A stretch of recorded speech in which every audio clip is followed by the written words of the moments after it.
আগামী প্রজন্মকে বঙ্গবন্ধুর আদর্শ ও অসাম্প্রদায়িক চেতনায় উদ্বুদ্ধ করতে হলে অমর কথাশিল্পী শওকত ওসমানের সাহিত্য চর্চার বিকল্প নেই বলে মন্তব্য করেছেন শিক্ষামন্ত্রী মহিবুল হাসান চৌধুরী নওফল।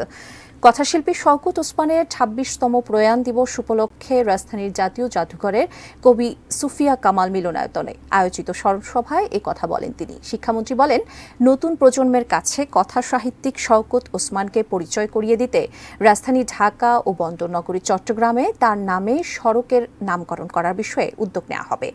চলমান শিক্ষা কারিকুলামের আধুনিকায়নের নেপথ্যে সরকারের দূরদর্শী ভাবনার কথাও তুলে ধরেন শিক্ষামন্ত্রী। তিনি আরও বলেন, মেধাভিত্তিক সমাজ বিনির্মাণে শিশুদের সৃজনশীলতা বিকাশে পাঠ্যপুস্তকের বাইরে সাহিত্য চর্চা প্রয়োজন এবং সেক্ষেত্রে অভিভাবকদের উৎসাহ ও সহযোগিতা শিক্ষার্থীদের একমাত্র অবলম্বন। অনুষ্ঠানে আরও উপস্থিত ছিলেন লেখক ও শিল্প সমালোচক হাসনাত আব্দুল হাই, শিল্পী হাশেম খান সহ বিশিষ্টজনেরা।